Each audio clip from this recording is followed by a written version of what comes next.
Siku ya leo kwetu sisi ambao tumekusanyika hapa na pia kwa wale ambao watausikia ujumbe huu katika mitandao yetu ya kijamii baadaye, nataka niweze kusoma katika Zaburi ya 137, Psalms 137. Ni moja ya yale mashairi ambao ni mazito sana katika maandiko, ambayo inatuelezea kuhusu huzuni ambayo ilikuwa ni kubwa sana kwa wana wa Israeli wakati ambapo walikuwa wametekwa mateka kule Babeli. Walikuwa wameondolewa katika nchi yao, hekalu lilikuwa limebomolewa, matumaini yao yalikuwa yamezama. Na wakati ambapo walikuwa wameketi kando ya mito ya Babeli wakilia, walikumbuka mji wao wa Zayuni. Na wakati ule maadui wao walikuwa wakiwadhihaki na wakitaka waimbe wimbo wa Bwana katika nchi ya ugeni. Na kwa hivyo tutasoma Zaburi hiyo vifungu vifupi, alafu kisha tutaona jinsi ambavyo Mungu atatuelekeza. Kando ya mito ya Babeli ndiko tulikoketi, tukalia tulipoikumbuka Zayuni. Katika miti iliyo katikati yake tulivitundika vinumbi vyetu, maana huko waliotuchukua mateka walitaka tuwaimbie. Nao walitaka furaha. Tuimbie baadhi ya nyimbo za Zayuni. Mstari wa 4, tuimbeje wimbo wa Bwana katika nchi ya ugeni? Yerusalemu, nikikusahau wewe, mkono wangu wa kuume na usahau. Tufikisha mstari ule ili tuweze kuona mambo kadhaa. Hii ni picha ambayo tunatengenezewa, picha ambayo ni ya huzuni, picha ambayo ni ya maumivu, picha ambayo ni ya hali ya kukosa tumaini. Na hata siku ya leo kama Wakristo na hasa kama Wakenya, kuna mambo ambayo yanatuzunguka katika ulimwengu ambao tunaishi, ambao tunaweza jiona kama tuko Babeli, mahali ambapo ni pahali ambapo tumetolewa katika mahali petu ambapo tunaweza paita nyumbani.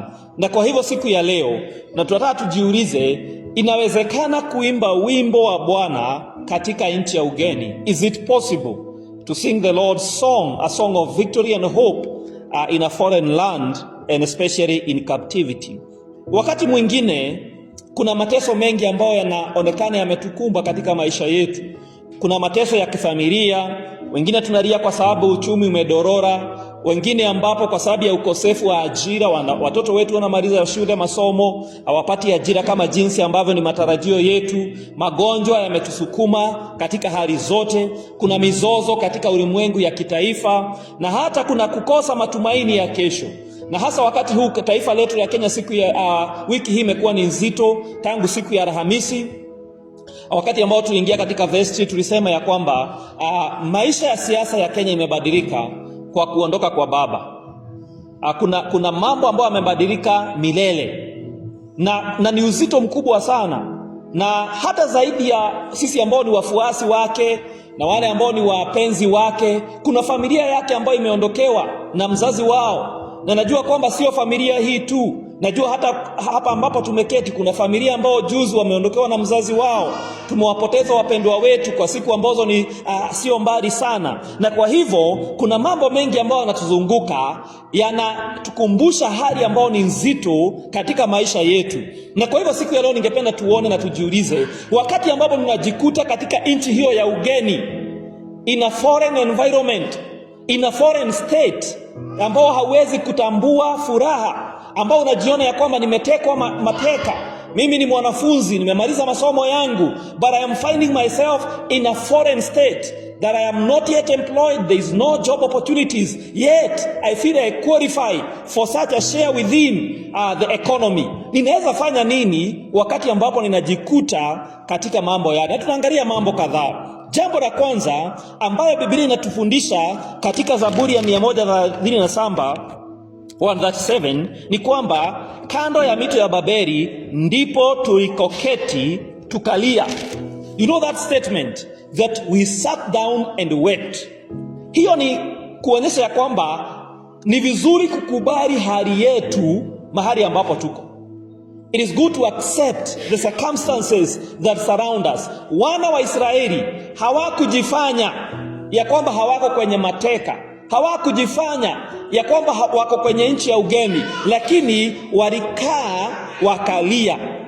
Wakati ambapo Zaburi inaanza na kusema ya kwamba walikaa na kulia, inaonyesha ya kwamba hawakuficha maumivu yao. Na unajua wakati ambao tunaishi, watu wengi wanaficha maumivu yao. Na kuna watu ambao unakutana nao, na tunasema ya kwamba people are able to fake. Hawakufake kile ambacho wanapitia, hawakuficha maumivu yao, lakini waliweza kuyaonyesha.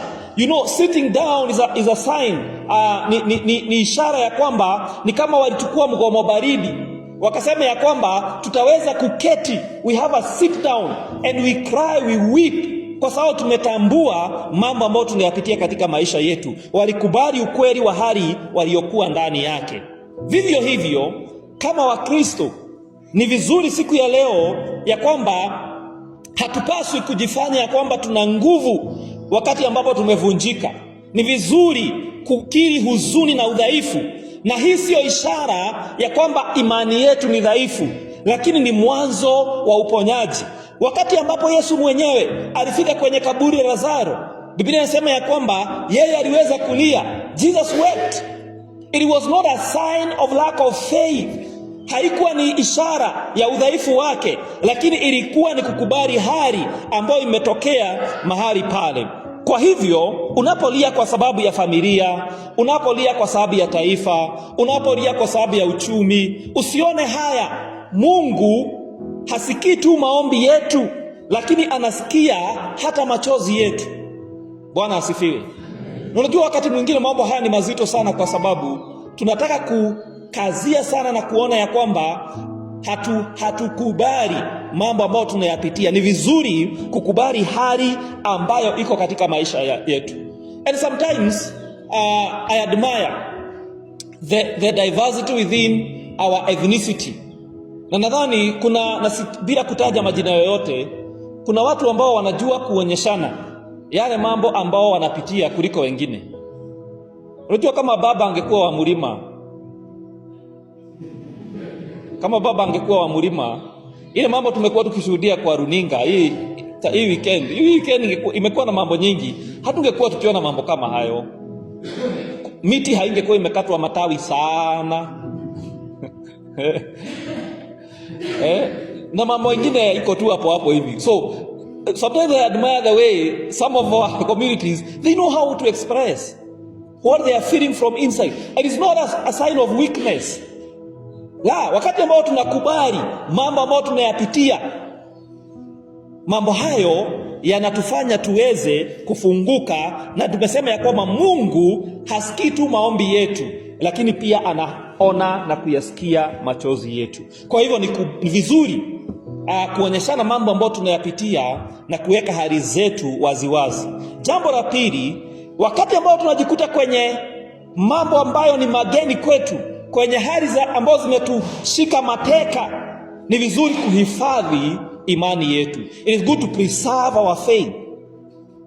Biblia inasema ya kwamba watu waliotuchukua mateka walitaka tuimbe. That is verse 3 and 4. Nasi tukawauliza, tuimbeje wimbo wa Bwana katika nchi ya ugeni? Mateka waliombwa waimbe nyimbo za furaha kana kwamba hawana maumivu. Nao wakauliza, tunawezaje kuimba wimbo wa Bwana katika nchi ya ugeni? Na hii ni changamoto kubwa sana kwetu kama Wakristo siku ya leo. Je, tunaishi katika ulimwengu usio wa haki, ulimwengu mwenye ambao uko na vishawishi vingi? Kuna mambo ya rushwa ambayo yanatuzunguka mahali kwetu kwa kazi, kuna hofu nyingi za maisha, na wakati mwingine tunaulizwa kimya, bado utauimba wimbo wa Bwana? Bado unatumaini hata katika hali hii unapitia? Do you still trust in God? Do you still believe for victory in your life? Do you still believe for sanity in the midst of the circumstances that you are going through? Lakini neno la Bwana linatuhimiza ya kwamba imani huwa inajaribiwa wakati ambapo tunapitia mateso zaidi ya wakati ambapo tunapitia mambo ya raha. Wakati mambo yamevurugika katika maisha yetu, ndipo tunapothibitisha uaminifu wetu kwa Mungu. Juma hili nilikuwa naongea na mmoja wa rafiki yangu ambaye yako mbali kidogo, na amekuwa akipitia mambo mazito sana katika maisha yake. Mwaka huu amekuwa na msururu wa matibabu hospitalini, Na wakati ambapo tulikuwa tunaongea na yeye, kuna jambo ambalo aliniambia likafanya nisikie machozi kunitoka, kwa sababu aliniambia kwamba this has been the best year of my life. Wow! Nikamuuliza, unamaanishaje? Nikamuuliza, kwani wewe hujakuwako kwa maisha yako hii mwaka? Ulikuwa umehama kwa maisha yako? Yaani mambo yote umepitia, matibabu umeenda kwa sababu ya ugonjwa, na bado unasema huu ni mwaka ambao umekuwa mzuri sana. Akaniambia ndio, ni kwa sababu katika mateso haya imani yangu imeongezeka. Nimeshuhudia uaminifu wa Mungu. Amenifungulia njia za kupata matibabu. Ameniinulia watu ambao wamekuwa wamesimama pamoja nami. Na kwa hivyo mwaka huu ndio mzuri sana katika maisha yangu. Na nikasema ya kwamba God is truly praised when we keep our faith, when we are in the land of captivity. Wakati ambapo tuko Babeli, mahali ambapo kuna mateso, lakini tunaiweka imani yetu, tunadhibitisha uaminifu wetu kwa Mungu. Imani haijaribiwi katika raha, bali katika wingi wa mateso. Kwa hivyo nakuhimiza, usinyamaze katika Babeli. Wacha wimbo wako uweze kuwa wa huzuni, lakini wimbo huo ujawe na imani. Yeah, you can praise the Lord through the storm because you have faith that you will go through the storm safely. Bwana asifiwe. Kwa hivyo wakati ambao tunajikuta katika mambo ambayo ni mageni katika maisha yetu, it is good to preserve our faith. Jambo la tatu ambalo ningependa kulitaja, ni vizuri kuendelea kukumbuka Zayuni. Even when you find yourself in the land of captivity, remember Zion. Zayuni ama Yerusalemu huwa inawakilisha uwepo wa Mungu. Na wakati hata mateka hawa walikuwa wameshikwa mateka, walikataa kusahau Yerusalemu. Hii inamaanisha ya kwamba hawakuacha tumaini lao kwa Mungu. Walikumbuka agano lao, walikumbuka ahadi ambayo Mungu alikuwa ameweka pamoja na wao. Kama Mkristo siku ya leo, Yerusalemu ni tumaini letu kwa Mungu. Ni maono ya wokovu na urejesho ambao tuko naye ndani yetu. Tunaweza kuwa katika Babeli ambazo ni tofauti katika maisha yetu. Unaweza kuwa katika Babeli ya uchumi, unaweza kuwa katika Babeli ya ndoa inayoyumba. Unaweza kuwa katika Babeli ya taifa ambalo linahuzunika wakati kama huu. Unaweza kuwa katika Babeli ya msukasuko katika maisha yako ya kiroho. Unaweza kuwa katika Babeli ya kusongwa na magonjwa na maradhi, lakini tusisahau ya kwamba Zayuni yetu, maana Mungu bado yu hai na ana mpango wa kuturejesha. Bwana asifiwe. Haya ndio matumaini ambayo tunastahili kuwa nayo katika maisha yetu. Na wakati ambao tuko na matumaini haya, we shall not keep quiet even when we are in captivity. Hatutanyamaza. Ingawa tunauimba wimbo wa huzuni, lakini ni wimbo ambao umejawa na imani, kwa sababu tumekubali mahali ambapo tuko na tunaiweka imani yetu kwa Mungu. How can we keep hope in the midst of desperation? Tunawezaje kuimba tena wimbo wa Bwana hata katika nyakati ambazo zimetuzunguka? Mungu wetu hayuko mbali na sisi. Anatembea na watu wake katika mateso. Kuna hadithi ambayo inatolewa ya mtu mmoja ambaye alikuwa anakipitia mambo mazito sana katika maisha yake. Na usiku Mungu akamtokea kwa ndoto, akamuonyesha yeye pamoja na Mungu wakitembea kwenye beach. Na mnajua kwenye beach kuna mchanga mzuri, na wakati ambapo watu wanatembea kwenye beach, nyayo huwa zinajichora vizuri. Na kwa hivyo alipokuwa akiangalia nyuma, anaona hatua zake na hatua za Yesu pale, two set of footsteps wakitembea pamoja. Lakini wakafika kwa kona fulani, kukawa na mchafuko sana kwenye beach, wanyama ambao wanaishi majini wakatokea. Na wakati ambapo alihofu sana, akaangalia nyuma, akaona ya kwamba nyayo, one set of footstep imedisappear. So alikuwa anaona miguu ya watu wawili. So wakati aliangalia nyuma, akaona sasa anaona miguu ya mtu mmoja tu. So akasuka, akauliza Yesu, yaani venye tulikuwa mahali pazuri tulikuwa na wewe, lakini wakati tumepitia mahali ambao ni pazito sana, ulienda wapi? Kwa sababu nimeona tu one set of footstep. Na Yesu akamwambia kwamba hizo nyayo umeona sio zako, ni zangu. Kwa sababu wakati tulifika hapo hivi, ilikubidi nikubebe. And that's why you cannot see your footstep. The footstep you are seeing, they are mine, because I am carrying you in my hands. Mungu wetu hayuko mbali nasi. Yeye anatembea pamoja nasi. Danieli, Meshach, Shadrach na Abednego, ingawa waliishi Babeli, lakini hawakuacha kumtumikia Mungu. Hata katika joto la tanuru, Bwana alikuwa pamoja na wao. And I want to encourage somebody who is going through the fiery furnace in their life. Unapitia kwenye joto la tanuru kwa sababu ya sehemu moja ama nyingine ya maisha yako. I want to encourage you. Hata ukitazama nyuma, uone kuna nyayo ambazo hauoni, ujue sio zako ambazo ujue ni zako zinakosekana, kwa sababu Mungu wetu anatubeba kwa mikono yake ambayo ni salama. Hivyo basi, sisi kama Wakristo inatupasa tufanye mambo kadhaa. Jambo la kwanza, inatupasa tudumishe imani yetu through prayer, through reading the word of God, and through constant fellowship with each other.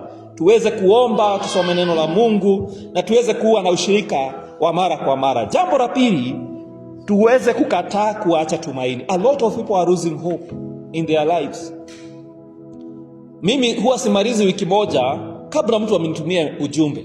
Na simaanishi mtu ambaye yuko hapa, kwa sababu I have interacted with so many people in my ministry. Na wiki huwa haishi kabla uone message ambao ina suggest ya kwamba mtu fulani anakosa tumaini.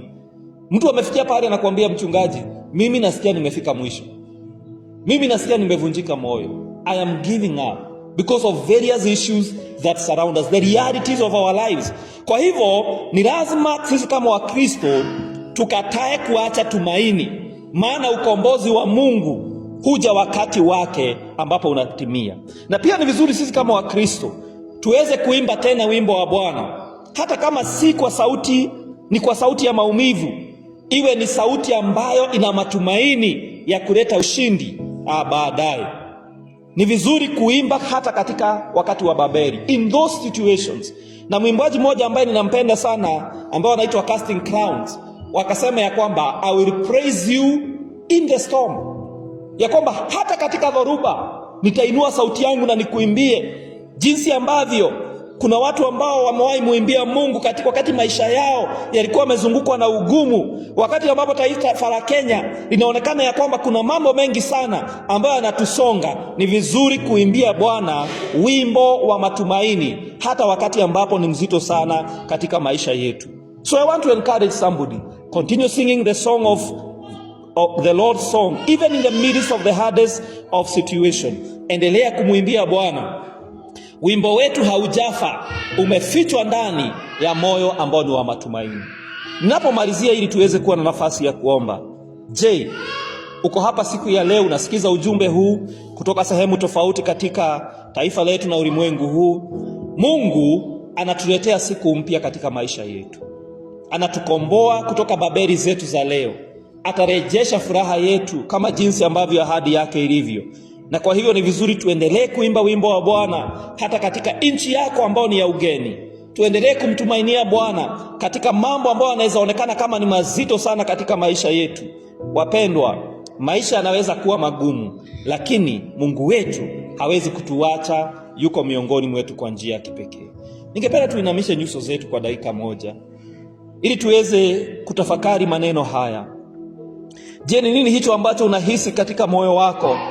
Ndivyo Bwana anavyonena pamoja na wewe. Mungu wa matumaini yetu, katika Babeli zetu za leo, maisha ya familia, maisha ya uchumi, mahali ambapo taifa letu lilipo, katika hali za magonjwa na afya zetu, katika hali za malezi ya watoto wetu, katika Bwana mambo mengi ambayo yanatutegemea katika maisha haya, tupe neema ya kuendelea kuimba wimbo wako. Tujaze tumaini jipya, utuinue tena kama taifa lako. Bwana, kumbuka Zayuni yetu, mahali ambapo tunakimbilia na tunakuwa salama, ili uweze kutuletea nyakati za furaha na urejesho. Kristo, tunaomba ya kwamba neema yako ikazidi kuongezeka kwa kila mmoja wetu ambaye tumesikia ujumbe huu, ambao Bwana tutazidi kukutumainia katika maisha yetu.